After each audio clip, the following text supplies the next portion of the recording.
हो, चाहे बड़ी चतुर्थी हो, छोटी चतुर्थी हो, किसी भी चतुर्थी का व्रत अगर स्त्री करती है तो उसके पति का तो उम्र बढ़ता ही है, साथ में उसके पुत्र का वैभव भी बढ़ता है। उसके पुत्र का वैभव भी बढ़ता है, उसकी संतान का सुख भी बढ़ता है। चौथ का व्रत अगर स्त्री करती है तो बच्चों का वैभव भी बढ़ता है।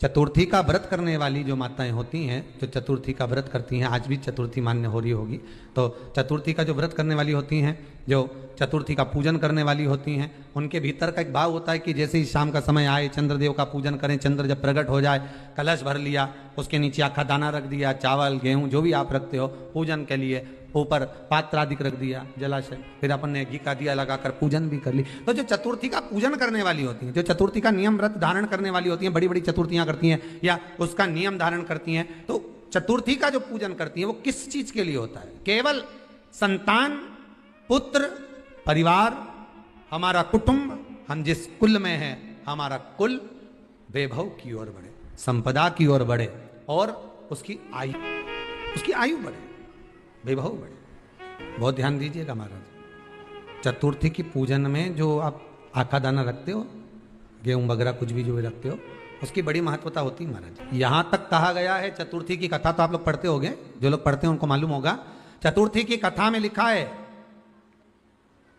चौथ माता के व्रत में वर्णन किया गया है कि वो आखा दाना जो रखा जाता है, मान लो कोई जरूरी काम होता है तभी आखा दाना को रखा जाता है, संभाल के रखते हैं कि हम इस काम के लिए जा रहे हैं और हमारा ये कार्य सफल होना चाहिए।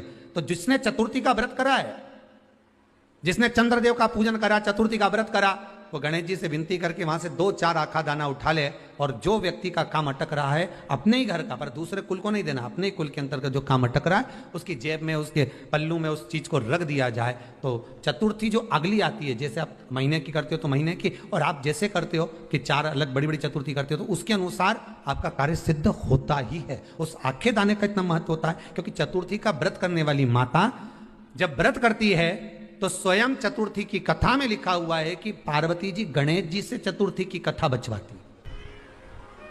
चतुर्थी की कथा बाची किसने थी? स्वयं गणेश जी महाराज ने। और सुनी किसने थी? माता पार्वती। चतुर्थी की कथा जब होती है तो उसको स्वयं गणेश जी बाच रहे हैं। तो व्रत कौन सुन रही है? माता पार्वती। और आपने जो आखा दाना लिया वो गणेश जी के भाव से लिया, गणेश जी से निवेदन करके, विनय करके, प्रार्थना कर उसको प्राप्त किया, आपने उसको लिया।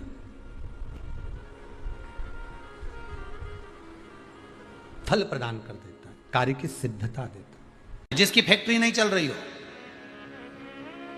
फैक्ट्री में बार बार कुछ तकलीफ आ रही हो, गाड़ियां नहीं चल रही हो, 4 व्हीलर गाड़ियां ले रखी हैं, कभी ट्रक गड़बड़ हो रहा है, कभी ट्रक में ये हो रहा है, कभी गाड़ी में ये हो रहा है, कभी बस में ये हो रहा है, बस एक काम करना है, दुर्वा का थोड़ा सा भाग लेकर पानी के लोटे में उसको डालकर 5 अक्षत के दाने उसको पटक कर उस गाड़ी के अंदर उस कलश को रख दो, बस आधे घंटे के लिए, और उस पानी को चक्के के चारों तरफ डालते डालते जाइए दुर्वा के साथ में, तकलीफ नहीं देगा। फैक्ट्री का भी यही प्रमाण है। दुर्वा में वो अमृत तत्व छुपा है जिसका सुख आनंद दे जाता है। ये दुर्वा बुधवार के दिन जो आर इस बार पड़ रहा है उस दिन समर्पित करिए। 41 दुर्वा प्रत्येक बुधवार को गांठ लगाकर गणेश जी को समर्पित कर कर वापिस उठाकर उस दुर्वा को खाली पेट, आपके घर में भी गणेश जी होंगे, उनको समर्पित करो, खाली पेट इस दुर्वा को केवल चबा चबा कर खा लो और आधे घंटे बाद पानी को पी लो। बुधवार की बुधवार 5 बुधवार करना, गणेश जी को चढ़ाना, सफेद दुर्वा को गणेश जी को समर्पित कर कर चबा चबा कर खाना। उदर की प्रॉब्लम, जो भी मसा आदि की प्रॉब्लम होती है उदर से जुड़ी हुई होती है, जिस चीज से जुड़ी होगी, पेट की जितनी प्रॉब्लम होगी, आपको जितनी भी प्रॉब्लम होगी वो सारी 5 बुधवार करना, छठे बुधवार को जरूरत ही नहीं पड़ेगी। कभी मौका लग जाए अपनी जिंदगी में, कभी मौका लग जाए, कभी तुम्हारी जिंदगी में मौका लग जाए, सिद्धि विनायक गणेश जी का दर्शन करने के लिए जाओ, दगड़ू गणेश का दर्शन करने के लिए जाओ, अष्ट विनायक का दर्शन करने के लिए जाओ, उनके मंदिर में एक बार आवाज लगा कर कह देना हर हर महादेव। सबसे ज्यादा खुश होंगे मेरे गणेश जी महाराज, आज तो मेरे पिता का आशिक आया है, आज मेरे पिता को चाहने वाला आया है, और पिता का प्रेमी मेरा भी प्रेमी।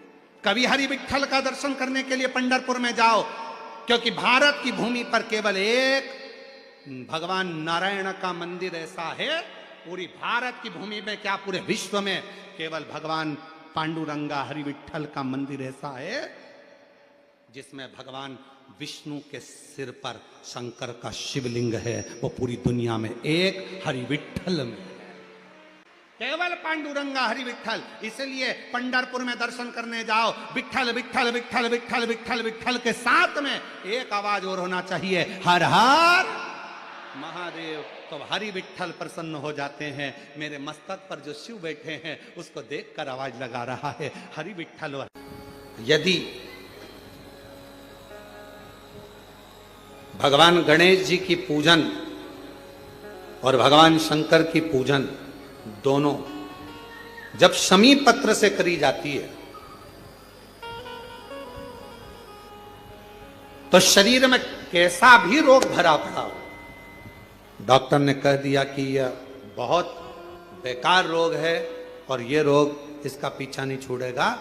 यदि आपको डॉक्टर ने कह दिया कि ऐसा है, डॉक्टर की दवाइयां लो, जांच कराओ, डॉक्टर को दिखाओ, रिपोर्ट लाओ, पर साथ में 7 स्थान बताए हैं जहां पर शमी पत्र को अगर चढ़ाते रहे चढ़ाते रहे चढ़ाते रहे तो वो रोग कितना भी बड़ा हो, आखिरी में वो रोग समाप्त हो ही जाता है। 7 स्थान बताए शमी पत्र। अब शमी पत्र के 7 स्थान तो बताएं, पर शमी पत्र की इतनी महत्वता क्यों है, मंदार की इतनी महत्वता क्यों है, गणेश जी की पूजन में, शिव जी की पूजन में इतनी महत्वता क्यों है? 7 स्थान पर शमी पत्र का वर्णन किया गया। 7 स्थान शिव महापुराण के वो 7 स्थान शिवलिंग के आप लोग देखेंगे, दर्शन करेंगे। ये मानकर चलिए ये जलाधारी है, ये जहां से जल बहता है वो स्थान, ये शिवलिंग है। समझ में आ रहा है सबको? ये शिवलिंग, ये जलाधारी, ये जल बहता है वो स्थान, बीच में अशोक सुंदरी का स्थान, गणेश जी कार्तिकेय जी का स्थान, माँ जगत जननी का हस्त कमल, शिवलिंग, ऊपर जलाधारी में जया, विषहरा, शामली बारी, दौतली। 7 स्थान बताए।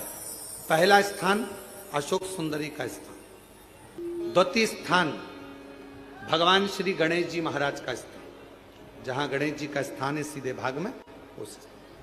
तृतीय स्थान मां पार्वती जी का हस्त कमल। चतुर्थ स्थान भगवान शंकर का शिवलिंग। चौथा स्थान।